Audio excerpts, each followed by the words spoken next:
Feel the rhythm, feel the ride, get on up, it's Fresh Shake time! Yeah! Oh, I'm so happy to be talking about this.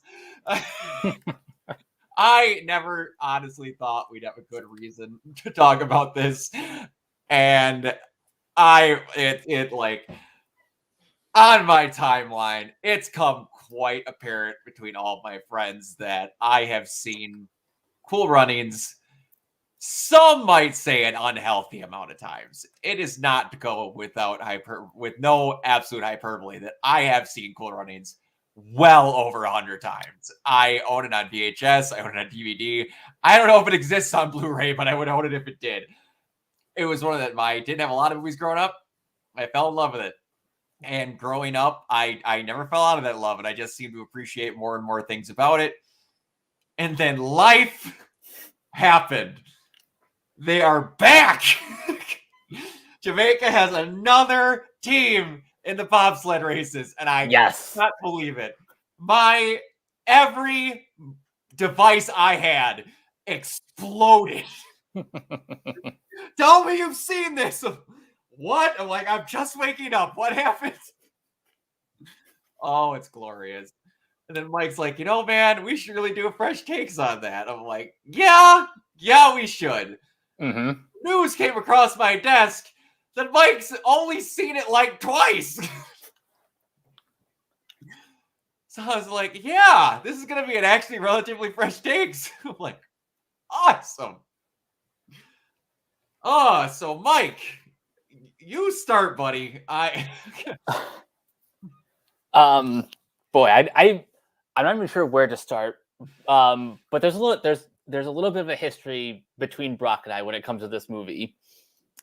So he and I met on an old, I think, AMC after show that we did like years ago. After we got done recording, we just started shooting the shit for like about a good hour or so. We asked each other what our favorite movies was, and this was like his easy answer. Oh yeah, without question. I always forget that I had the same conversation with Micah. He asked me what my favorite movie was, and I was like, Cool Runnings. He's like, for real? I'm like, yeah. He's like, that's awesome. I've never heard anyone say that before, but I love that. Go ahead. And to be honest, I have no real excuse why it's taken me this long to finally see this movie. But I watched it for the second time last night. And yeah, this movie just really holds up. Came out in 93. Yeah, it came out in 93, and yet it still feels fresh. It still feels relevant. And honestly, I think one of my favorite things about this is just the fact that, well, for one thing, the Jamaican bobsled team is back. Mm-hmm. And also, it just has a really positive message. It does. It really does. Anyone who's watching this channel and watching these fresh takes specifically are starting to notice a pattern with the things that I love, appreciate, and really have a fondness for. It is camaraderie. It is fellowship. It is extreme shows of loyalty. And obviously, we did a very, very, very passionate fresh takes run of Gurren. I love this movie as much as I love Gurren. There are a few Gurren moments in this movie too. Oh yeah, there is. And it's just that, man, from second one, I was at my now surrogate father's house. Man, was it 2 years ago? It was a year ago. And like Disney Plus had just become like a big thing, so it had to have been a year ago. And like their basement's kind of in an L shape, and they have these queen size mattresses that they always set in the corner of their basement, which is basically where their main living room is, that us boys always sleep on when we go to visit them. And all of a sudden, Morgan, my buddy, is normally up in the morning before me because I'm normally done with a week of like working 12 to 13-hour shifts and I'm dead. So then I'm just like lolling, partially asleep, partially not. And all you hear is the beginning, like 2 notes of that opening hit. And I'm like, dude, you're watching Cool Runnings? Like, how did you know that? I'm like, it's got a really recognizable opening when you've seen it as much as I have. And the chemistry from the jump, even before they get on the bobsled team, the chemistry between these 4 dudes is unreal. Oh yeah. So let's talk about the characters themselves. We've got outside of John Candy as their coach, who we'll get to in a minute. Oh, I miss John Candy more every time I see him. Same. We've got Leon Robinson as Darius Bannock, kind of the leader of the group. Dougie Doug as Sanka Coffee, who I share a birthday with. Another thing that I love about this movie. Nice. We've got Raul D. Lewis as Junior Bevel, and Malik Yoba as Yul Brynner. Yul Brynner. Don't touch me.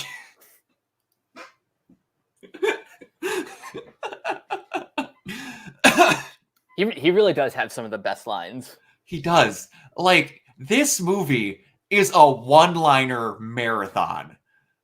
Like, I always think, okay, I don't remember this movie exactly as it goes along, but man, almost every scene has like 5 lines worth quoting from it. Mm-hmm. It's unreal. And it...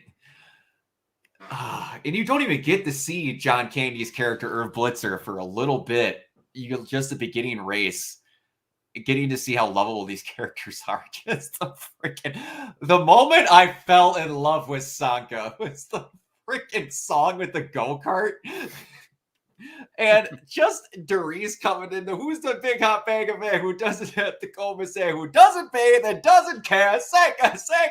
It's like, you established they have been best friends for years in 2 seconds. That was such a believable bonding moment that, like, he loves to say that every time he can. And just a little head shake from Sanka, I'm like,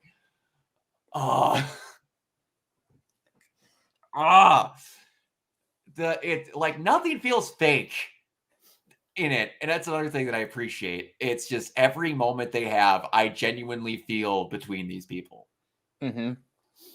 Even like once we finally meet Irving Blitzer, you don't exactly know. You don't get to find out what his backstory is until later. Mm-hmm.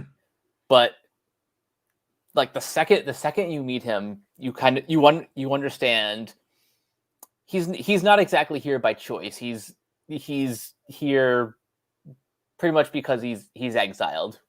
Yep. He did it bad. Not sure why, but he did it bad. That introduction scene in the bar with him is so good. No. The first Jamaican bobsled team. Remember the Reese? Remember the stick, the radio? The stick, radio with the stick? Let's go!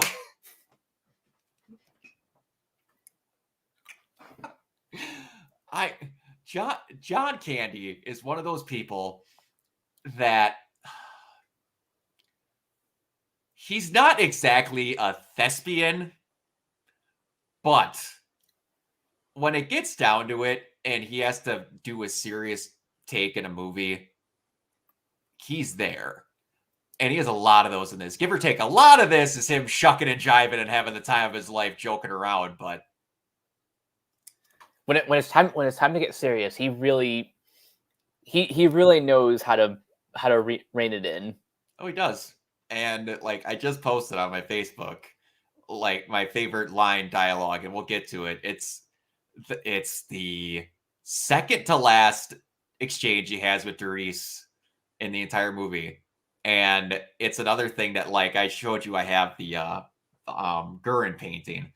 it's another painting I've lined up, and we'll get to it, but it's a great motto, and it's kind of scary how just a simple Disney movie from the 90s who wanted to be the inspirational, go get 'em Tiger type of sports movie that did and was so much better than what a lot of people expected.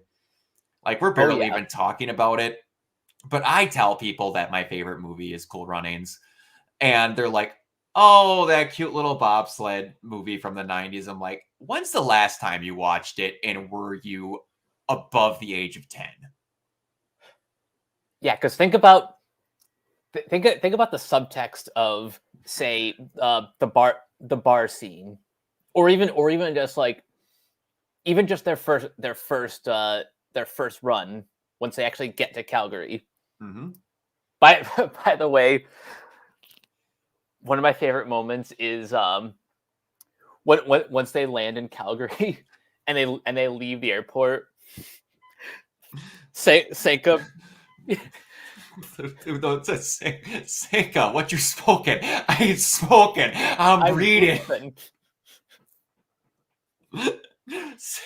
Seika has a line that has been in my what I want to say repertoire since I was like, oh, this came out in 93, so I would have had good memory of like enough to remember it. Since I was like, oh, I want to say like 6 or 7.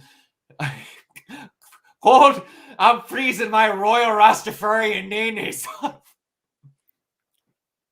And me and Mike, as northern stated folk, me from Wisconsin, Mike from New York, knows how this crap gets. So when we get to, I don't know how many southern friends you have, but I have a lot of friends that are from like the Texas, Louisiana area that every now and then come up and visit friends that are from up here. And I always see them bundling up doing this, and it's like 30 degrees.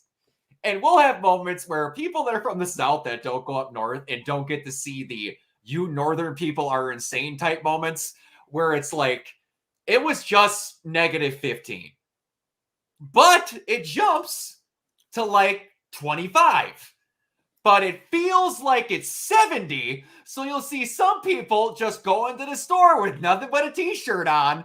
So that's what I feel like, where it's like Irv when he's just in his like loaf jacket at the airport waiting, and everybody goes in and puts on like 15 layers.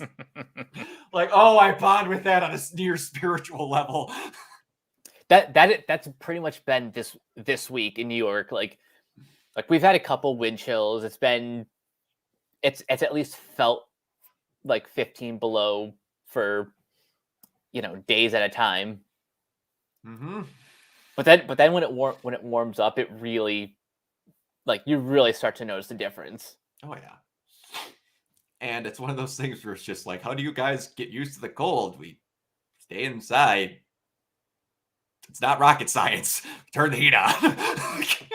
Basically. Yeah. But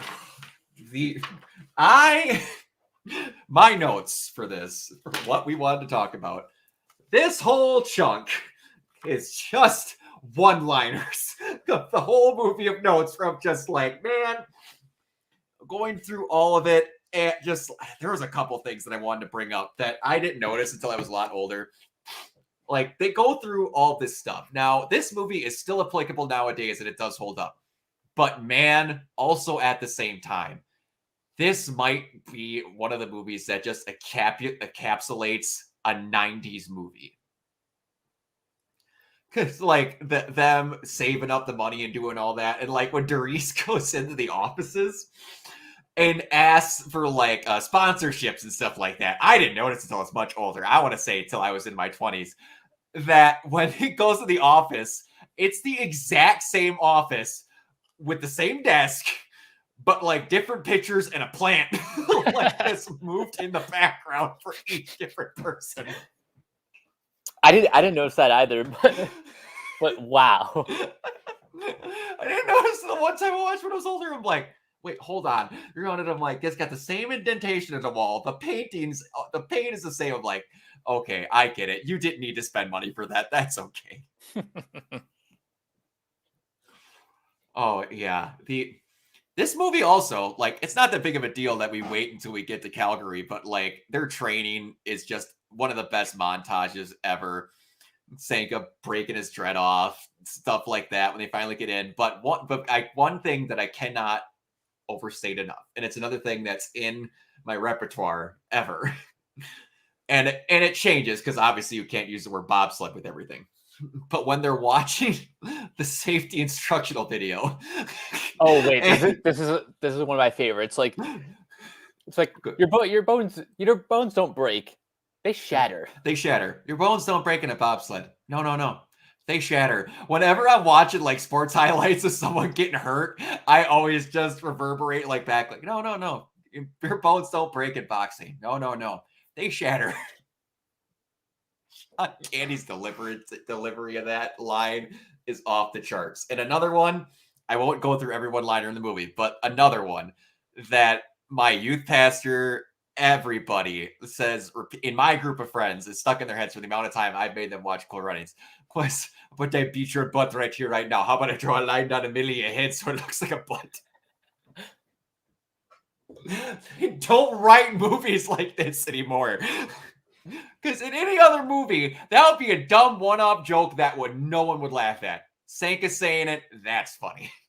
It's because of his delivery and just the fact that he is just a character. Yes, everyone in the movie's great. Like I said, they all play their roles and they don't go for anything more, and it's perfect. It's absolutely perfect. But yeah, that you get they also never. One thing I appreciate about this movie is one thing they never like some of the movies of this type, they only have the what I want to say. Everything's good until you see the secret of the person, and then we have to have a big moment, and then we don't get along, and then we finally get over it. They make you well aware throughout this entire movie that Irv did some bad stuff. Yep. And I appreciate that. Like the second they even land and he's trying to talk with his buddy in the rotating cafe, he's just like, why are you trying this again? What, like $4,300 for a bobsled? Like, what are you doing? There's a lot of I don't know if show don't tell is the right word, but there's a lot of implied history that they don't need to go too in depth with, but you can kind of you can piece together his history until they just straight out like say it. They have the what I like to call the Colonel Frank Slade in the courtroom and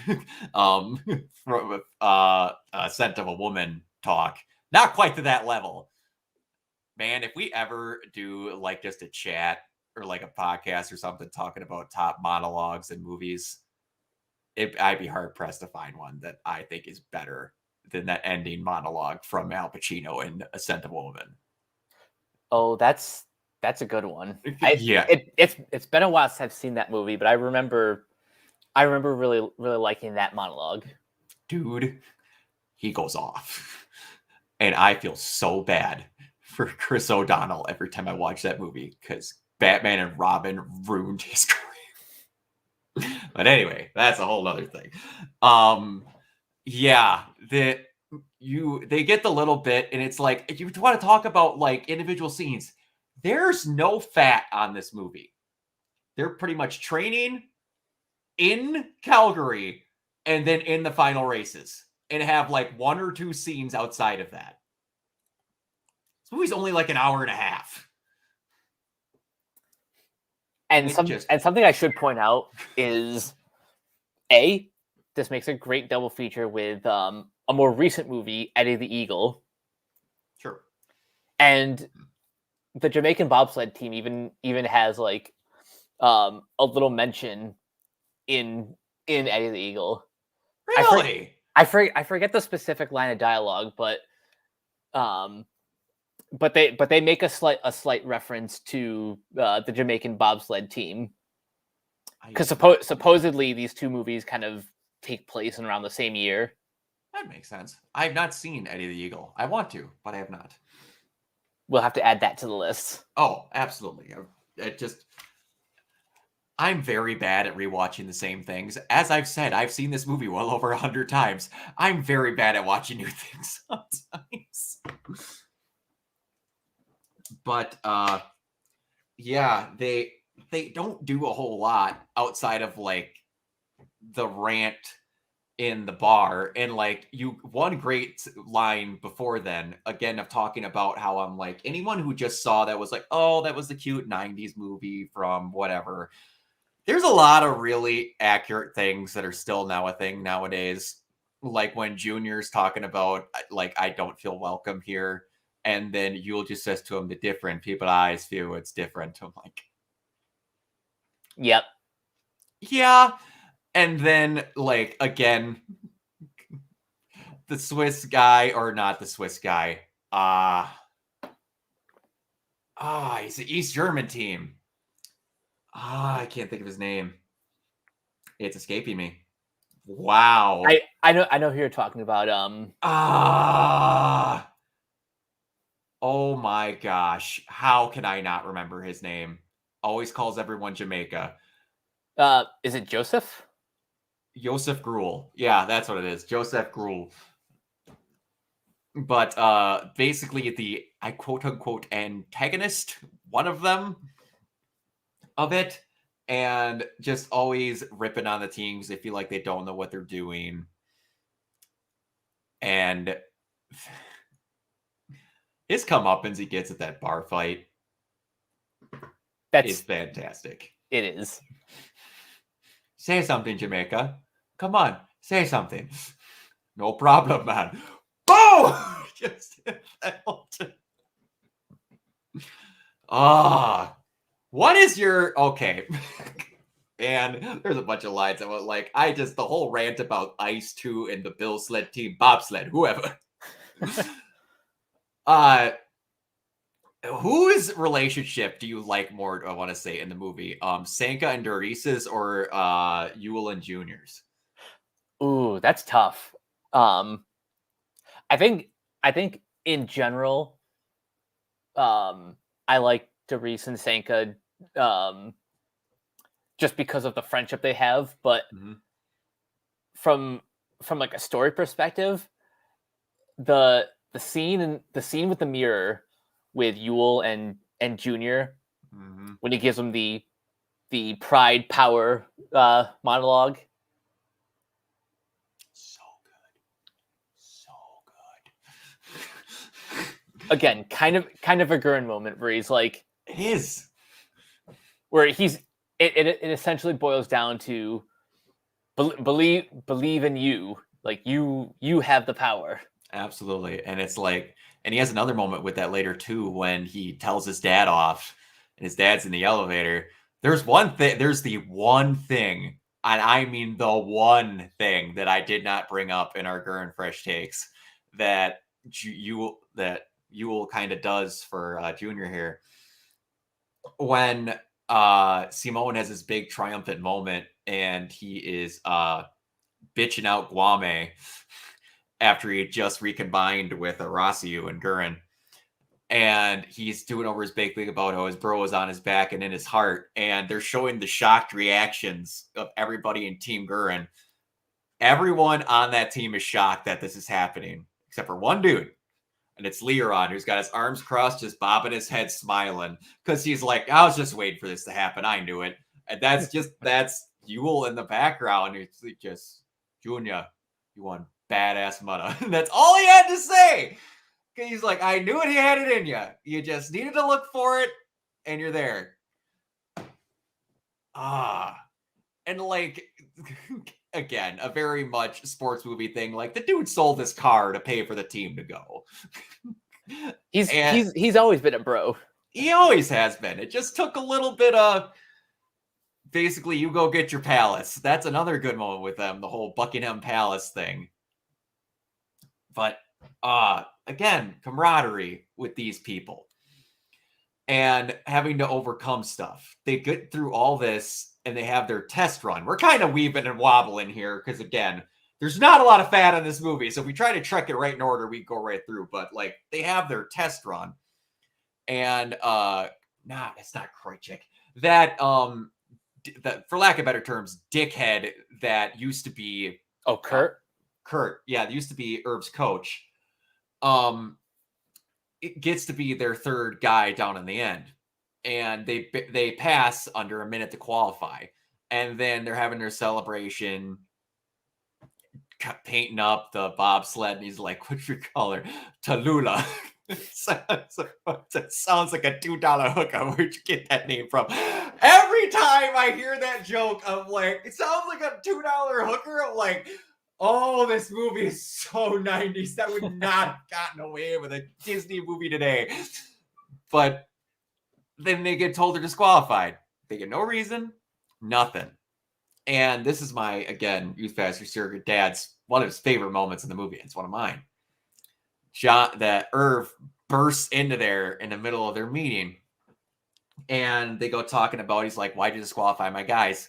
And they bring up the rules that, again, they just changed a rule so that the guys can't get in. And one of the old crotches from like Kurt's right side goes, and we have to make contingencies for possible embarrassments. And goes through this whole big thing. He's like, embarrassments, huh? I didn't realize 4 black guys in a bobsled could make you blush. I'm like, that sit the hell down, old man. We are not having this. You are racist, but you don't want to say it moment right now. And just lays it out in a line that he believes he's a piece of trash. But even if he's a piece of trash, those 4 guys aren't. That they've worked their ass off, brings out the spirit of the Olympics and how great that is. That I don't care where you're from, you should be able to represent your country and wave your nation's flag.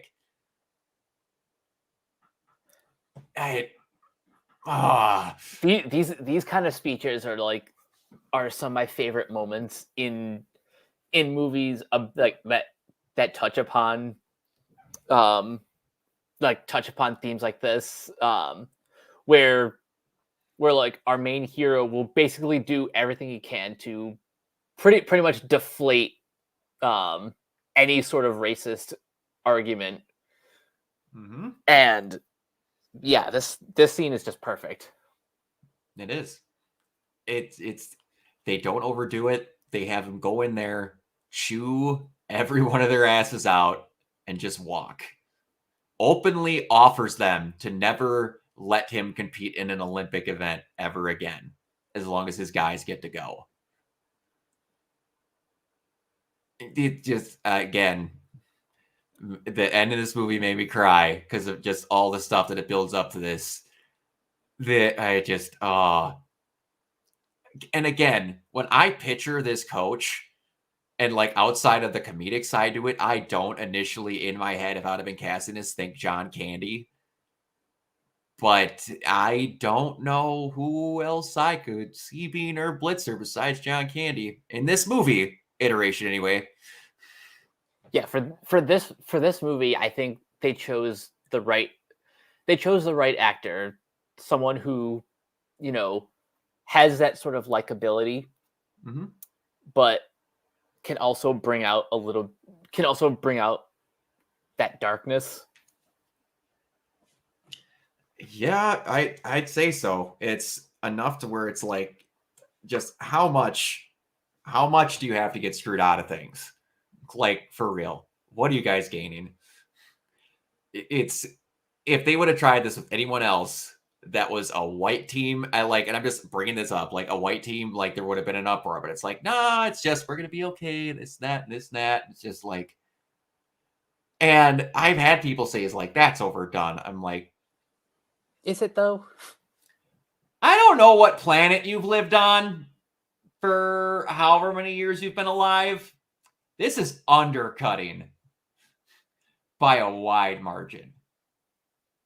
By a wide margin. It's pretty much, they have that 2 races and the movie's over. Yeah, it's kind of hard to believe how little of a third act this movie has. Mm-hmm. Like There's no fat. most of the story is really just about getting there. It Mm-hmm. isn't it isn't really focused on the race itself. Their actual time doing Olympic actual qualified in their uniforms with bobsled painted races is like 20 minutes in an hour and 10 If minute even movie. that. If even that, if you don't count the dialogue, like they're actually in the sled with their colors on for probably 10 minutes. It's kind of insane.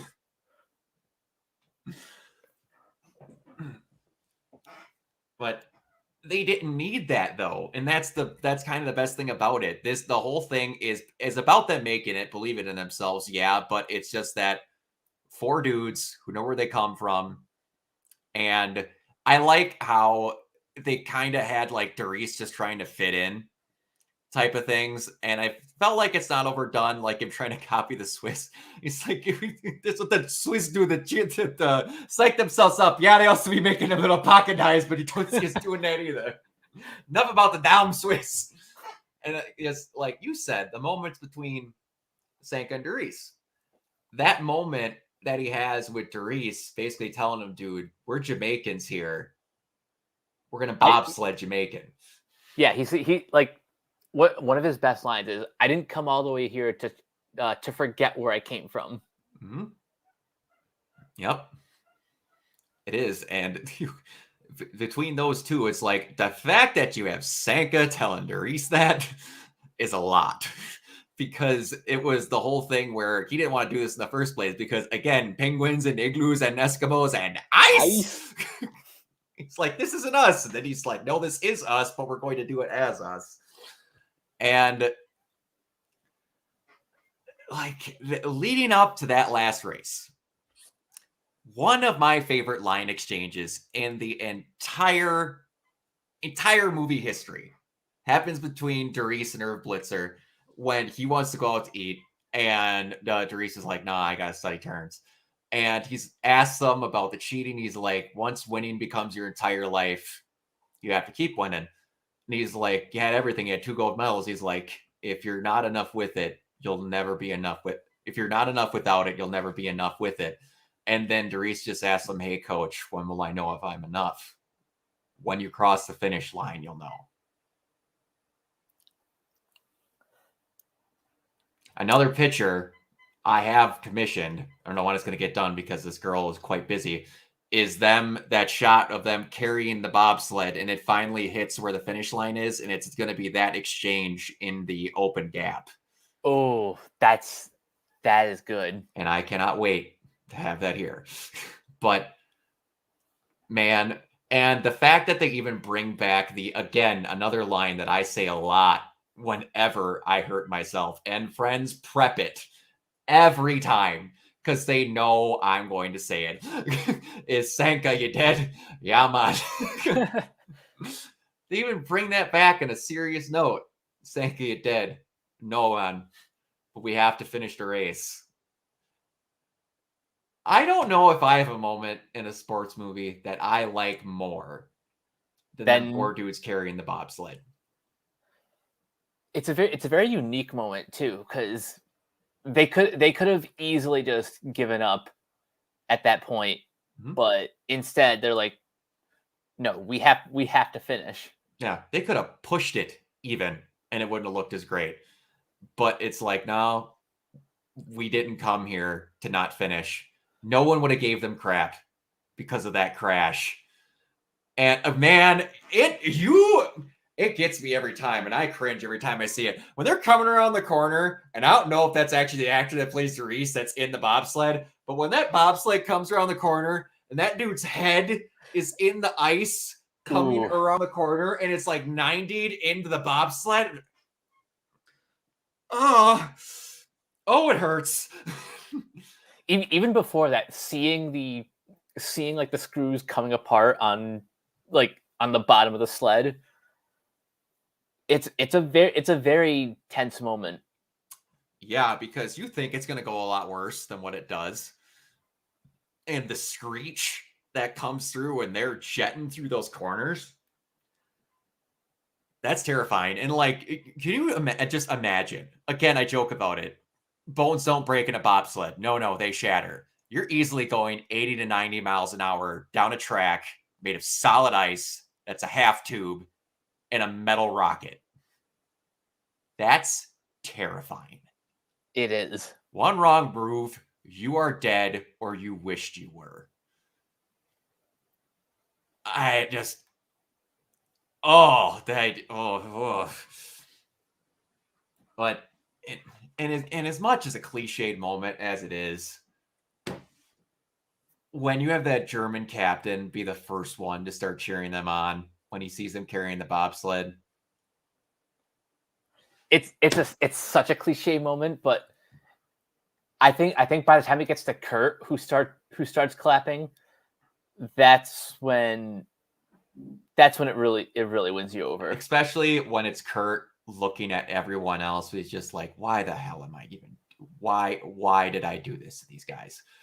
And then like just all that going through, you get to see Junior see his dad there supporting him, and once they cross, that goes down, and you just get a 2-second exchange between Darius and Irv, and he goes, and he just thanks him because they finished. He's like, you guys got here and you did it. I don't give a shit if you had the lowest time ever. Just thank you for letting me have this moment, and thank you for trusting me. In a simple look and a thank you.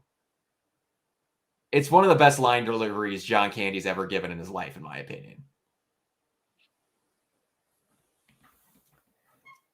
Oh. And again, it's cliche. When Joseph Gruel is just like, yeah, and he's like, we'll see you here next year. Good job. It's just like, why was I being an asshole to you? Oh, because I didn't want somebody else trying to ruin my party. Pretty much. And I can't say that enough with some things. Just people, I don't care if you want to never change something about your life, if you're just different, you want to change something about your life. If you ever, just because someone's a different opinion, different skin color, different whatever, never in your life seek to make that person sad just because they are not what you are not. You are the lowest form of a trash individual that I want nothing to do with in my life, period. If you spot a difference in somebody and just go, yeah, I'm not going to like that guy. You are a waste of air. Don't look in my direction. And I try and tell people, or it's just like, you go get enough of that in this. I'm like, rewatch this and give it a fresh perspective of like an adult actually looking at the themes and how they're handled. It's not just some cute movie from the 90s that you remember liking once and then you sing the song every now and then. It's a genuinely really good movie. Mm-hmm. It's definitely a lot better written than even most other adult sports films, because there's so much more under the surface. Mm-hmm. And it's never beaten over your head either. I never felt like certain scenes were unnecessary. I never felt like they went out of your way and borderline winked at the camera to make you understand that they were trying to get a message across. It was just, they said what they wanted to. And before we leave, we're not quite done yet, but I have said this, and it'll be the third time I'm saying it, without hyperbole, since 93 when this came out, when I started watching it, probably 95 when I got the VHS for my parents for a birthday gift. I have realistically seen this movie over 100 times. Tonight, for the first time, did I notice that this thing is scored by Hans Zimmer. Wait, you just noticed that now? Just did. I had a near out-of-body experience. All these times, I'm just looking, and I'm finally, for kicks and giggles, just look down and I'm like, wait, What? How did I never see this? My brain legit melted. That was the first time in forever that I've seen this movie and noticed something different. How? And it's so just like a Hans Zimmer nowadays type of thing. You can tell when it's a Hans Zimmer movie now, kind of, because he's got his things that he likes to do. I was like, huh? What? It legit blew my mind. Like, how did I never see this before? Or how did my mind not just auto filter that? Because it's like, I always notice like Jonathan Turtletop and like all this blew my mind. Absolutely blew my mind. Yeah, admittedly, it's not one of his more memorable scores, but you listen to this, and then you go right into listening to something like The Lion King, and then it starts to click. It does, especially with the opening track. It's like, I don't know what the name of the track is, but when you wake up in the morning, is all that got no fun. Cheers away. It's like, yeah, you could tell that he had a style that he kind of evolved for the things that he liked to do, most definitely. And again, like you mentioned, like Lion King and stuff like that. And I'm like, you know what? It makes a lot of sense now.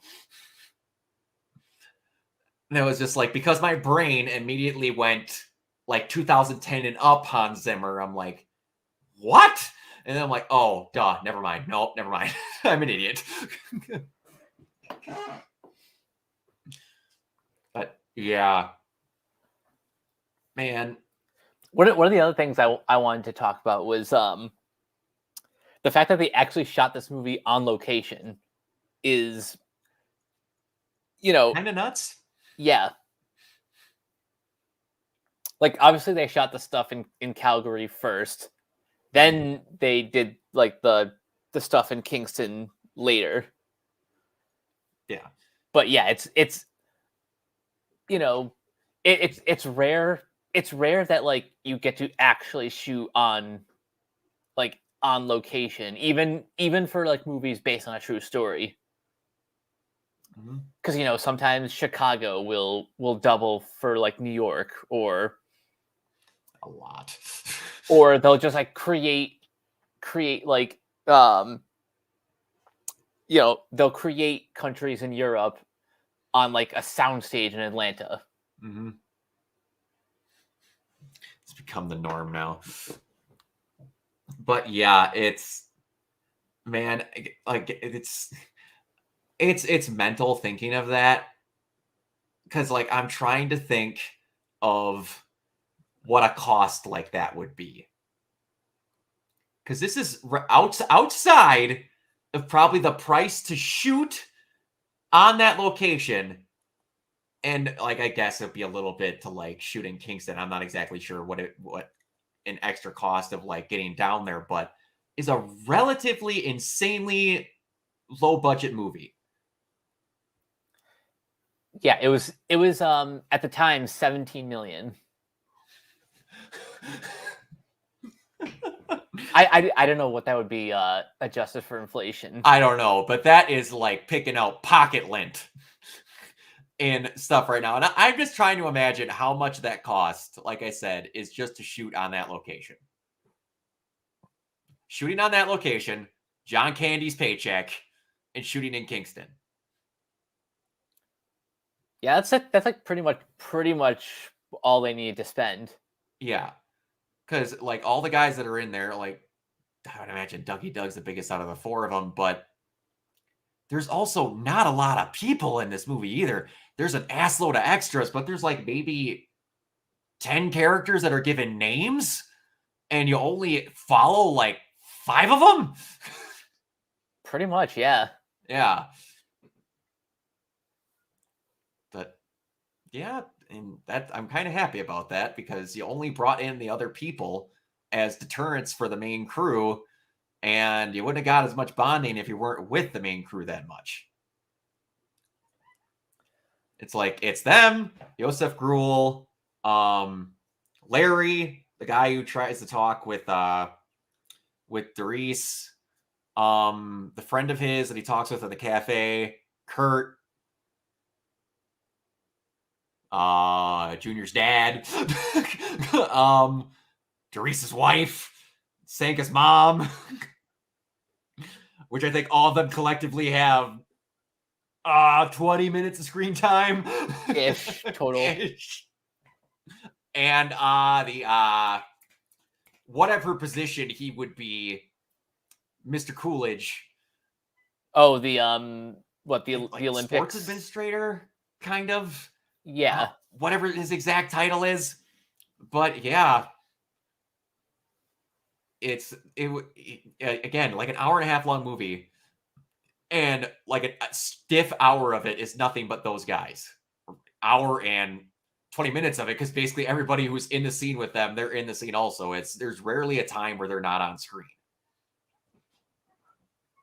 But it's a very impressive movie in terms of how well it's paced, how sharp the dialogue is written, and I'm sure some of it was improv. Oh yeah. I would imagine. Like the random stuff when they're talking, when they're watching the bobsled video. Bobsled's a miraculous thing. Yeah, so's a toilet.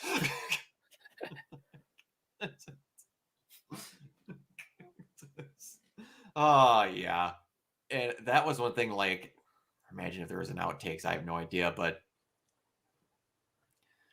it's a movie that didn't try for more than it needed to be, but absolutely freaking nailed what it wanted to be. Mm-hmm. Yeah. Like I said, it's just, you said it, the pacing, the message, the writing, every bit of it's freaking nailed. It gets a stupid reputation of being the cute movie from the 90s about the bobsled team, but it's just like, don't do that, please. I hope a resurgence of people, or like people actually watch it more now because of this. I would love to see an article that there's some Disney Plus statistic that is just like a random blah blah blah blah. Watched Cool Runnings because of blah blah blah, but that's just me. Actually, that is genuinely something I'm curious about now. Now that this is the week of the 2022 Winter Olympics, I'm wondering how many people, because of this, are just now watching Cool Runnings for the first time. It'd be awesome. Or I would love enough people were like, what was that movie from the whatever? And it just, yeah, man. Another, like, just even the name of the movie is a great message to live by. Cool Runnings, peace be the journey. It's just, again, I'm very good at just rambling. I really like this movie. I don't know if people have noticed that yet. I really, really, really, really like this movie. And it's not one of those, like I said, that bring it up like your favorite animated movie is Prince of Egypt, but I think you've also said that's your actual favorite movie. Yep. Yeah. And it's just like, I didn't expect it when he said that either, but I'm just like, you know what? I really like that. Because it just, the meaning and all that behind it. Like I said, we did the fresh takes on that now. That means that at some point on deck, we've done both our favorite movies. We've done my favorite anime. At some point in our lives, I'm going to have to commit a year and a half of recordings to doing Yu Yu Hakusho.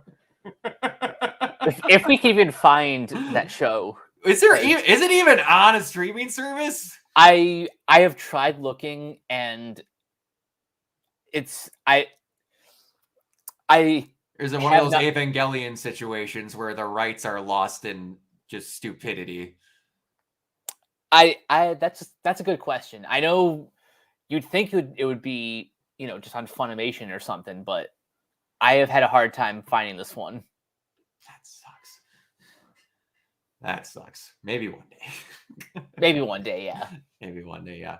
But yeah, it's glad we got to sit and gush about this a little bit. This whole review would have been 2 hours long if I would have went through every exact essential scene that I like, but I'm trying to get better at not going through every single little detail like I did with Gurn. But yeah, it's just anyone who's obviously, if you're watching this because you've watched it, but go encourage your friends to go give an actual watch to this and appreciate how good it is, because it's a lot better than a lot of people give it credit for.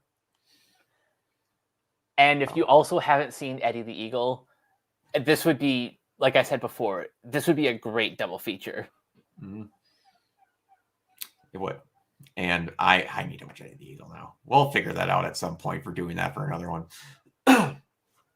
But yeah. And also, everyone that knew how much I like this movie, if any of you have watched your 0 hour reviews, it's in the intro. So I hope that would have been an early clue. But I think it might even be this exact shot, if I'm not mistaken. It might be. I think it is. We have to go back and rewatch that. But anyway, yeah. That's pretty much all I got. Pretty tapped. I didn't know that we were going to get damn close to an hour talking about this, but yeah, we should get out of here. Mike, thank you for suggesting that we do this, bud. And where can they find you? You guys can find me on Twitter at Captain K42. You can check out my quick thoughts on letterboxd.com/CoachK42.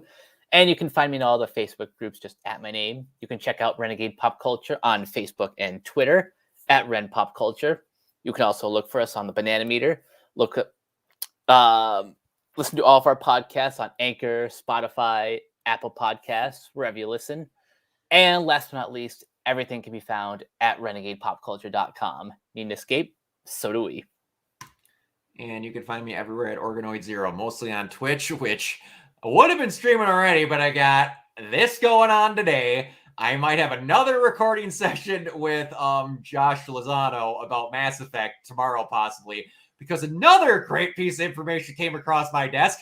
That kid never played it before, and now he's finally starting. So I might do a recording about going through talking with him. It's not a promise. We'll see. But yeah, everyone, you have a great day, and we'll see you next time. Peace.